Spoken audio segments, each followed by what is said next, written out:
choosing your first or next AOS army can be difficult. This video will be a complete breakdown of every faction, step by step introducing them, explaining how they work, and then ranking them into 3 different categories. How easy it is to paint them, how cheap they are, and how easy it is to play them. But here's the twist. Nobody really cares about that.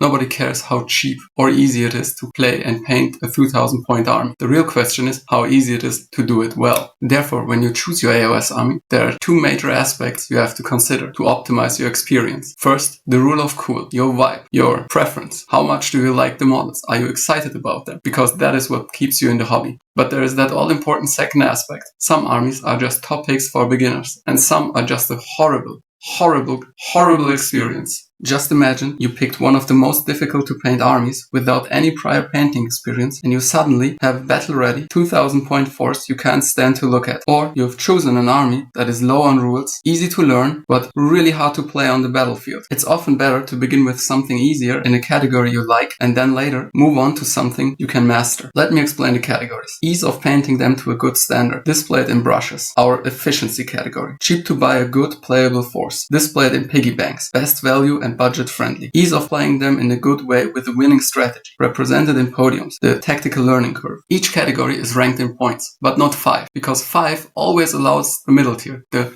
meh zone.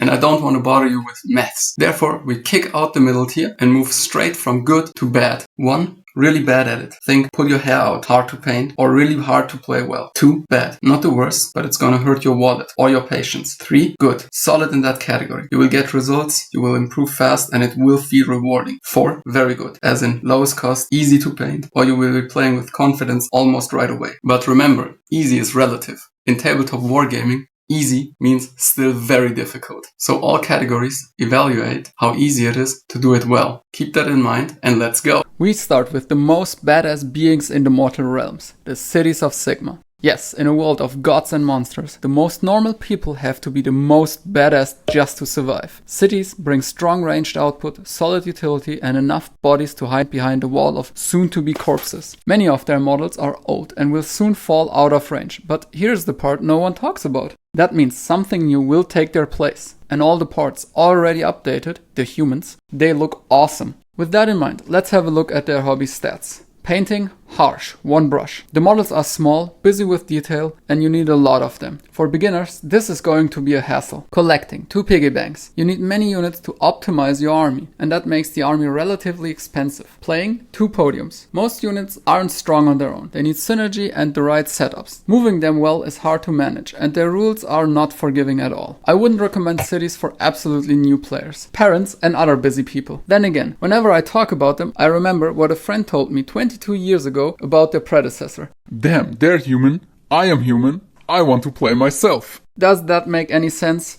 You decide. Murderous, blood-hungry woman, ready to shred your opponents to pieces. Daughters of Khaine. The Daughters of Khaine are a lethal mix of melee, ranged, magic, speed, scales and murder. Even though they may look nimble and filigrane, don't be fooled by their looks. These women pack some of the heaviest punches in all of Age of Sigmar. When all their combo wombos trigger, the battlefield runs red. Unfortunately, their ranking also dips straight into the red danger zone for beginners. Painting, 1 brush. Small models, plenty of skin and hair, and they're supposed to look clean and sharp, which is very hard to pull off as a beginner painter. Collecting, 1 piggy bank. They're expensive to buy, with boxes that often cost around 50 bucks, but barely add 100 points to your army. It feels almost like building a horde army, but with normal sized unit boxes. Playing, 2 podiums. On the table, they absolutely punish their opponents, but they punish the opponent of their opponent too. As fragile melee combo army, it is hard to manage them on the battlefield. You constantly face the choice of when to commit or when to hold back. Choose wrong and the game is over. Why not just 1 podium? Because at least they can still deliver damage on command.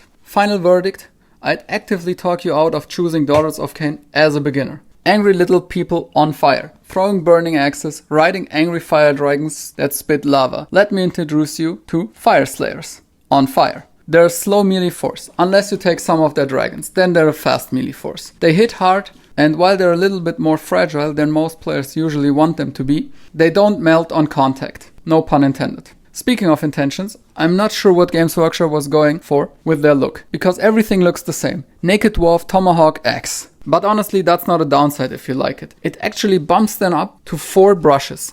Sure, The models are small and you will often have to paint quite a lot of bodies. But you will get very good at painting them very quickly. They're like the masterclass tutorial for Tomahawk's flesh and gold painting. Collective-wise, they rank 3 piggy banks. They've got some elite units and their monster boxes include 2 bonus heroes. That cuts the overall cost down quite a bit. And here's my favorite part. They play intuitively. 3 podiums. Their buffs are right there when you need them, and despite all the memes, they're not as slow as people think. Final burning verdict on fire. 10 overall points. We are in the most beginner-friendly category. On fire. Enough with the jokes. Fast, damaging, and always ready to trick their opponent. Idoneth Deepkin.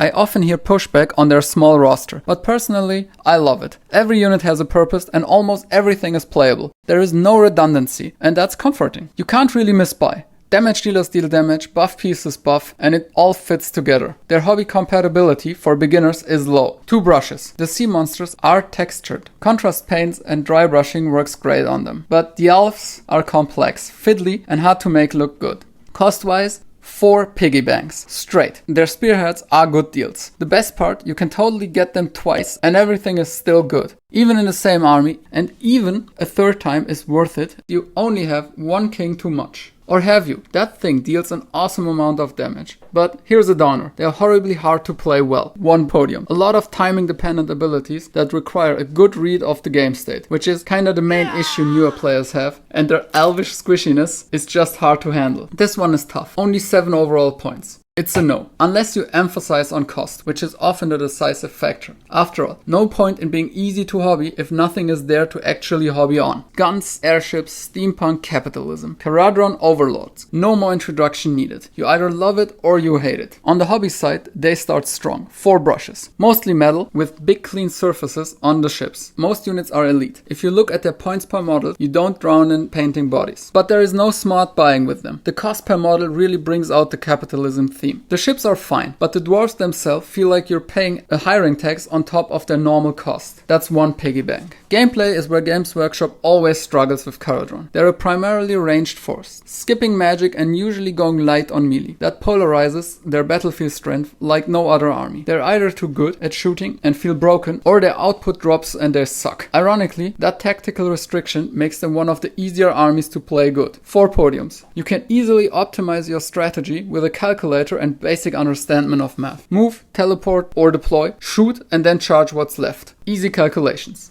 Final verdict, if you don't need an army on a budget, Kharadron are a good starting point. Graceful, efficient, above masterclass in all disciplines. Lumineth Realm-Lords. If High Elf wasn't enough elf for you, then you arrived at the right faction. And if you enjoy a lot of efficient list building, you're good to go. But let me warn you, this is by far the most nerfed faction in every single edition. No idea why, but they always start supercharged and then are brought back down to a solid baseline. Speaking of base, they are quite difficult to paint. 2 brushes, lots of detail and a tendency towards brighter colors, which are very unforgiving, especially for newer painters. Being privileged elves seems to have somehow leaked into their kits. 10 elves cost more than 10 non-elves of the same size. 2 piggy banks. The imminent rage of all watching Lumineth players when I reveal their ranking of the last category might spawn another Chaos God into existence. Playing them good is easy. 3 podiums. Let me explain. What makes an army hard to play isn't the number of rules. If anything, there is an inverse correlation. The real difficulty lies in how much uncertainty an army has to deal with. Take a slow melee army with no reliable charge bonuses or tricks. They're forced to commit by walking forward, positioning carefully, and praying that the key charges don't fail. Even if they manage that, they can't always overrun weak units, because if they do, they're left out of position for the rest of the game. Playing that kind of army takes foresight, perfect timing, and a creative solution to problems. And they still struggle, because some problems just can't be solved by them. Now contrast that with an army that has high mobility, fine melee, strong shooting, and reliable tricks to handle almost any situation. This army is easier to play well, because once you understand your own toolkit, your own tactics, you can apply them and solve situations constantly. Remember, we're talking about how easy it is to play good, not no-brain 5-0 tournament runs. There are plenty of levels above good, but you should know what makes an army hard to play and what makes it less hard to play. And by that measure, Lumineth are firmly in the easy to play good camp. For beginners with painting experience, a healthy wallet and the emphasis on playing a nice fit. For all other beginners, the next one is better for you. Seraphon. No idea what it means. Wait a second. Star Emerge Raptors and Amphibious prepared to hunt your neighbors down? Of course, how could I have missed that all those years? If you like dinosaurs, riding dinosaurs or frogs, these are for you. Painting, easy 4 brushes. Scales catch contrast paints and dry brushing very well. And they're very affordable, very elite, and some big monsters and point-heavy wizards push them up to 3 piggy banks. They can also do a lot of useful things on the battlefield, and they will reward a mindful player almost instantly. 3 podiums. Let's be honest, they had you at Dino. 10 overall points, a very beginner-friendly army. Sigmar, Stormforged Demigods, Stormcast Eternals. Strong in both melee and range damage, combined with high mobility. But be careful, the shiny armor can deceive. They are not tanky by any means. Seriously, many beginners make the mistake to fall for this trap. Yes, they all have a high save, but as an army, very low health. They can handle a fight, but they better be throwing the punch first. Stormcast Eternals is a tactical rush. Drop from the heavens, strike the enemy down, sacrifice yourself for the mortal realms, be reforged, forget your favorite coffee shop, repeat. From a hobby perspective, they excel in ease of painting them to a good degree. 4 brushes. They look good pretty easily. They have the best value boxes. And even though many units are more or less useful, these boxes are still value if you only count the good units. 3 piggy banks. But are they easy to play good? Honestly, no. They have a lot of units, many bad ones, and their mobility while being super mega strong is hard to learn, even though the payoff is immense. Playing, 2 podiums. If you really want to focus on playing, or a slower learning curve would annoy you, I recommend another faction to begin. But if you're absolutely new to wargaming and you like them, go for them. Because at that point, every game will be extra hard. Therefore, painting and smart buying should be the focus. So is Stormcast a good faction for beginners? Yes, if you don't mind losing a lot at the beginning. Very nimble and mobile, teleporting and flying around the battlefield, like you would expect it, from trees. Sylvaneth. The best reason to start Sylvaneth is the ease of painting them well. 4 brushes. They look awesome with the most simple techniques like dry brushing. Have a relatively low amount of extras. The ones you see on the GW website are all optional. You don't have to glue them on. But if you scour the internet for Sylvaneth pricing, you will hear some pretty strong comments. Expensive wildwoods, so many forests, most expensive faction. And that's just backwards. While it's absolutely true, Sylvaneth is the only faction that has to buy their faction terrain more than once, they are also one of the most elite armies, and their spearhead is worth at least twice. But honestly, you could buy it up to 4 times and it's still worth it, even with the 3 unnecessary branch witches. Fun fact, you could buy it 4 times, buy a Dryad box, realize you only have 16 Dryads coming out of that box, and the unit consists of 10 models, but you can use the witches as normal Dryads. Good job, Games Workshop. That box makes totally sense. In the end, you can build a 99% efficient list with 2 wildwood boxes, 4 piggy banks. But do they play well easily? No, 2 podiums. Their playstyle needs a certain amount of game understanding, which again is hard for new beginners. Overall 10 points are a good fit for beginners. They end up very affordable, have a small roster with only good designed rules, and eventually you will get the hang of their playstyle. Blood, skulls, murder, slaughter, violence, skulls and murder. Blades of Khorne. A melee force with the option to be more complicated than most scientific papers. We have to evaluate Blades of Khorne from 2 angles. The demon side and the non-demon side. Blades of Khorne non-demons, better known as Bloodbound, are difficult to paint. A lot of trim makes painting them very tedious. 2 brushes. Also buying them is expensive. Most of their boxes are only worth as a one-off, and some of their units are only available in the Start Collecting box, which somehow contains an unplayable amount of Blood Warriors. 5. 2 piggy banks, but playing them on a good level is more on the easier side. 3 podiums. The army is a melee force with good melee, and your rules, despite being plentiful, are very intuitive. Blades of Khorne demons are a completely different thing. Painting them is pure joy. They are mostly naked, low but cool detailed models, elite units with monsters. 4 brushes. And here's the best secret. There is a very low cost bundle box out there, but it's for 40k. Or is it? Demons are present in both systems. Once bought, you have a strong foundation. Throw in a thirster and some more bloodletters and you're about 2000 points already. Easy 4 piggy banks. They play well as easily as the Bloodbound. If you plan to start Blades of Khorne, do it. Just start with the demons and then step by step expand into the non-demons. One of the most versatile armies of AOS, Disciples of Tzeentch. They can play each and all playstyles. Seriously, if you're the kind of person who likes to have all the options on how to win, look no further. They can build into good melee or ranged, excellent spellcasting, hyper-fast mobility, or just go for a durable recursion goo with horrors. Like Khorne, they have two sides. Demons rank high in painting to a good level. 4 brushes. Just look at them. They're so simple yet cool models. And their names match their main color. How convenient. The big demon birds are just perfectly textured for contrast paints and or dry brushing. Even though the demon side is a bit hoardy, the big demons reduce their cost. 3 piggy banks. Okay, it's the god of schemes and trickery. It has to be the most difficult to play army, right? Right?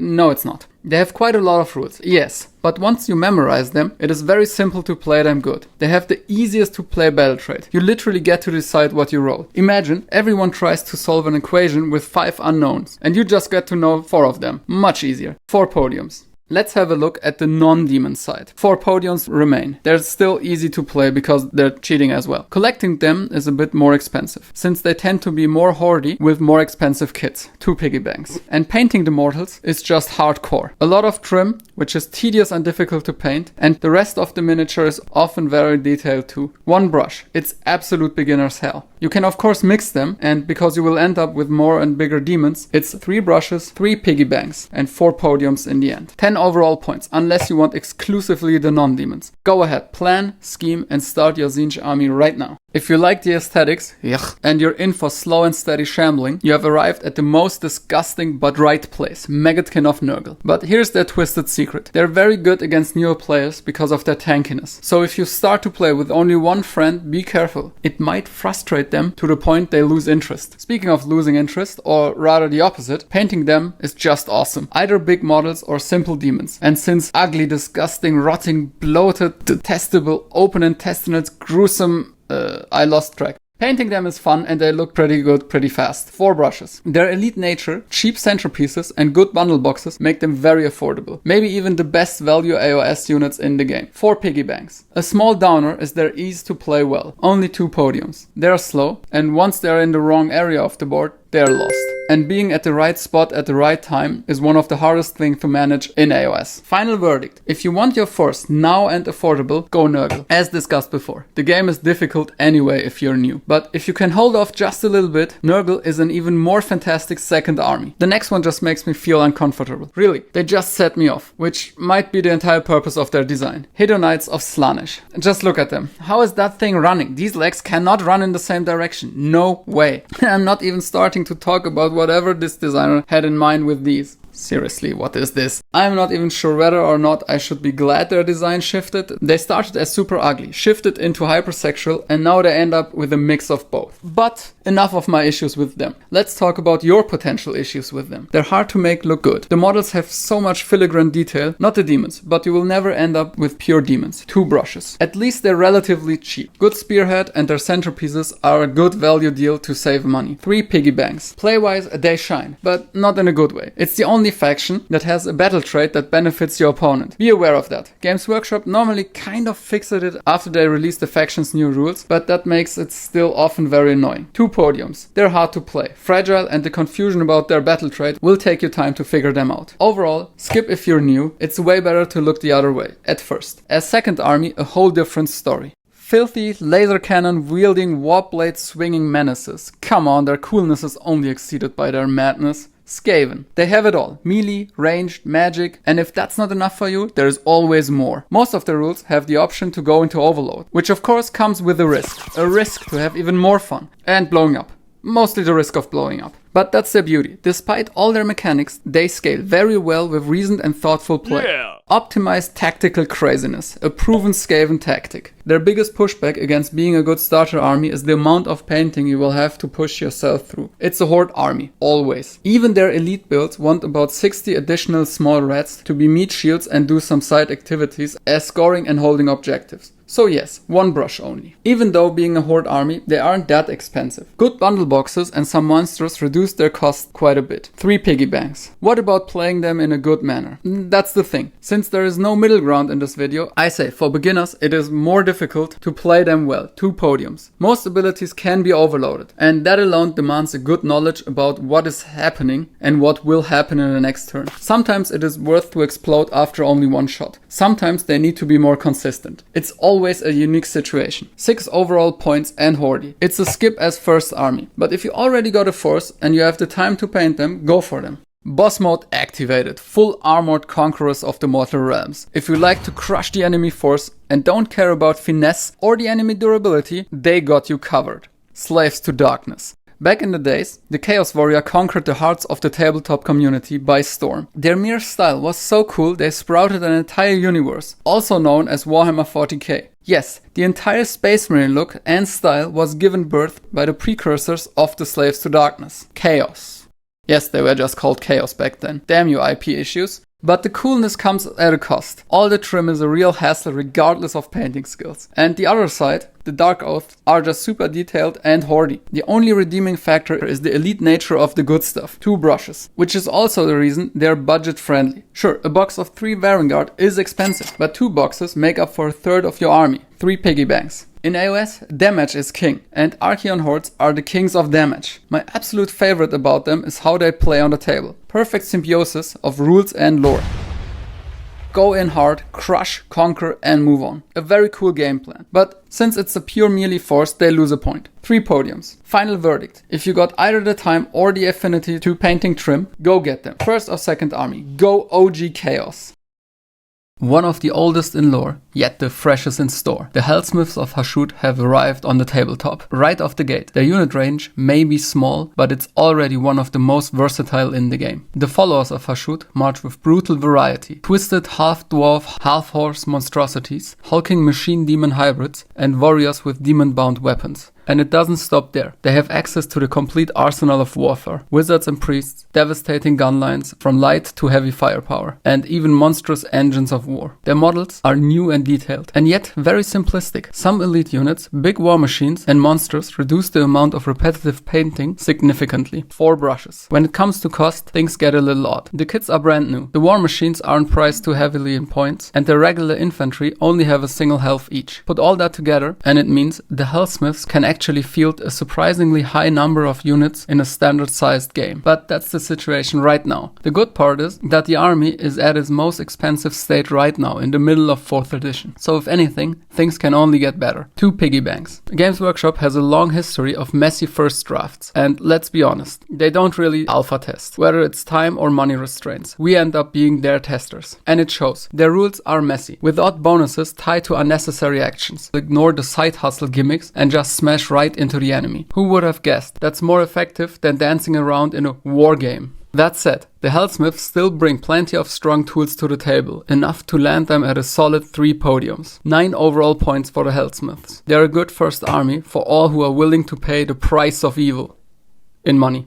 Crazy, rotting, and ironically, mostly not undead, Flesh-Eater Kurds. Flesh-Eater Kurds play as mobile melee force with some extra layers of buffs and tricks. If you plan to play Flesh-Eaters, be warned, their madness is infectious. But in a fun way. Role-playing them on the tabletop is pure joy. Their lore is crazy. Like, they are crazy. Even delusional, some might say. They think they're the most noble protectors of the mortal realm, which is awesomely stupid. A quick look at their models and we can all agree 4 brushes. They are low on different textures, mostly dirty skin, which looks good very easily. And even though they have the option, there is no necessity to go hoardy. Their overall cost is very low. Even though they lack a really good bundle box, their centerpieces like Ushuran and the Ghoul King on Terrorgeist are very low cost for the amount of points you get. 4 piggy banks. Playstyle wise, they function as you expect. Fast, good melee with solid recursion. A bit fragile, and being mostly melee is always a bit difficult, but solid 3 podiums. Yeah, wow, 11 overall points. You know what? They should be Games Workshop poster boys. After all, they're a perfect fit for all beginners. Flying Scary Ghosts. Or just ghosts. Nighthaunt. They're a primarily infantry melee army. A bit too elite to go full horde mode. With Nighthaunt though, I have to warn you. Their secret is an ugly one, and there is no way of sugarcoating it, nor has it any upsides. Their entire defensive stats ignore rend, either by their army roll or by having wards. Which sounds cool, and it definitely is. But if you plan to play them in a smaller player group, let's say under 5 people, there is a catch with that. Nighthaunt are very polar when it comes to their defenses. If they encounter high rend armies, they will feel just unkillable, but if they are spammed with low quality attacks, they just melt. And in smaller groups, the balance between those types of damage could just be very lopsided. Whether by chance or because you wash the floor with your friends too often, which is a little bit of a shame. They rank very high as beginner's army. 4 brushes. Yes, they take dry brushing and contrast paints very well. And also missing the bottom part of their body is a huge advantage when it comes down to the amount of painting you have to do. They also have some good bundle boxes, and Lady Olinder is pretty cheap and useful. In addition, for absolute new players, the small amount of colors you have to buy for them is a plus for your wallet. 4 piggy banks, it's a very budget-friendly army. It comes with no surprise. Being a mobile melee force that ignores most rules makes them fairly easy to play. 3 podiums. 11 overall scary points, or scary 11. With their caveat in mind, go Ghosts as any army, whether 1st, 2nd or 25th. All AOS armies look cool, but they stand out even within that competition. Ossiarch Bonereapers, souls trapped in a bone-made exoskeleton. Yeah, the coulometer just exploded. If you like Magash's hand-picked, handmade forces, you will be pleased. 4 brushes, they beg for dry brushing or contrast paint. 90% of the model is either bone or metal, and the best part, they are elite. Little to paint, little to buy, 4 piggy banks as well. You could just buy Nagash, this spearhead, and 2 packs of Morghast, and you will have a playable 2000 point force. Swap out the Harvester for Leech Cavalos, and you could take that army confidently to a tournament. Just buy some endless spells for Nagash to optimize the list. And if you're worried about your performance, they are pretty rewarding. You will learn how to play them very fast. Nearly all units are good at their own. Do what they're supposed to do, and all buffs are bonus, not a necessity. 3 podiums. Ossiarch Bonereapers are just a very good pick for players at any point, especially for beginners who want to start as soon as possible. Night creatures, vampires, skeleton vampires, vampires on... okay, whatever they are cool. Hordes of undead paired with the elite Gravelord vampires. It's a bit complicated with Soulblight Gravelords. Many of their models will drop out either soon, very soon, or they did already, depending on when you watch this. All of Curse City will be gone in 2026. They also have some very old units that are part of this army, Flesh Eater Kurds and Nighthaunt, which is a bit weird. Nobody knows what will happen with them. Not even Games Workshop. But hey, who cares? They're the outlier in the Grand Alliance death anyway. 1 brush. They have hordes, small but complicated miniatures, not good for beginners. Undead through and through. Your wallet will die. 2 piggy banks. The elite cavalry is raising them up a bit. Their playstyle is the most complicated of the death factions. They pretty much win by gaining advantage to clever recursion tricks and board control, which requires a player who knows how to spot gaps in the enemy strategy. And honestly, starting the game is complicated, as it is. Knowing what you should do overwhelms many players. In addition, knowing what your opponent is about to do, yeah, that's just brain hurting. Brain. 2 podiums, because again, the elite part is at least easier to play well. 4 points. Skipped as your first army, but it's a fine second army. Wolves, trolls, goblins, spiders, heck, and even whatever those are. All and somehow more in just 1 book. Gloomspite Gitz. Maybe they get even dumped more factions into their book in 5th edition. And while this provides a huge variety, it's also very overwhelming. Then again, maybe a bit better for beginners, but still sad. The spider models will drop out soon. In 5th edition, we will have some spider swatting.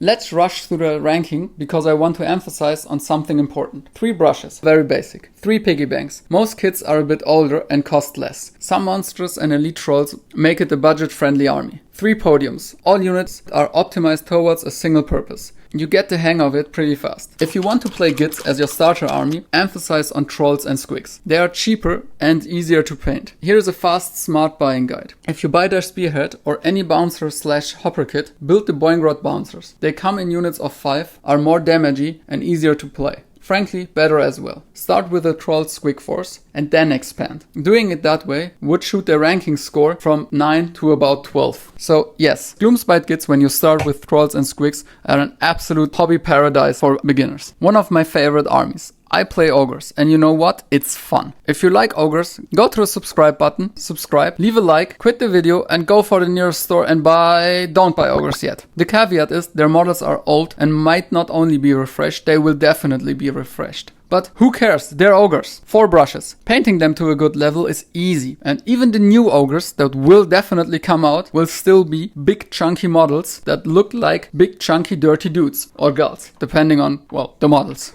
Cheapness, that's the word. Maximum 4 piggy banks. Elite army, lots of monsters. Go Kragnos if you want. I'm sure their new spearhead will be good too. Playing ogres is their biggest selling point. They're a mostly melee force with good ranged options. And the best part, unlike some other melee armies who have to think very hard how and where to move, ogres are just fast enough to go where they need to kill, and their damage is just insanely high. You will get the hang of them very fast, once you understand they aren't tanky. Oops, now you know that too. 4 podiums, 12 points, top of the list, unless you like refreshed models. Then top of the list in, I hope, half a year. The biggest of biggest in AOS, Sons of Behemat. If you hate to think about what you should do, go Sons of Behemat. They basically got only 2 boxes to choose from, and they have their own mono-dimensional playstyle, which isn't a bad thing by all means. Painting them well is quite easy, since they're huge models. But since they're huge, the smaller details are pretty well visible too. So be careful. And most beginners feel a bit intimidated by their size and the lack of training ground. It's 4 to 10 models, all big, all very visible. Even more elite armies like Stormcast Eternals have some cheap, no one cares models you can practice on. 3 brushes. Somehow they aren't that affordable. Games Workshop charges a premium for them because they think having all giants in one kit is something special. 2 piggy banks. And their playstyle is just very pre-written. They move on objectives and hope the enemy is low in damage. They can lean into some more damagey builds, but that's very risky and their damage isn't that high. But then again, playing them good is rather easy. Just understand how to calculate damage and you're good to go. 4 podiums. I'm genuinely torn on whether Sons of Behemat are a good pick for beginners. It's solid 9 overall points. But as beginners will get 0 real gameplay experience with them, I say no. It's not that fun to play them all the time, unless you have another force to vary your game experience. Orcs in armor made of pig poo, no more introduction needed. Ironjaws.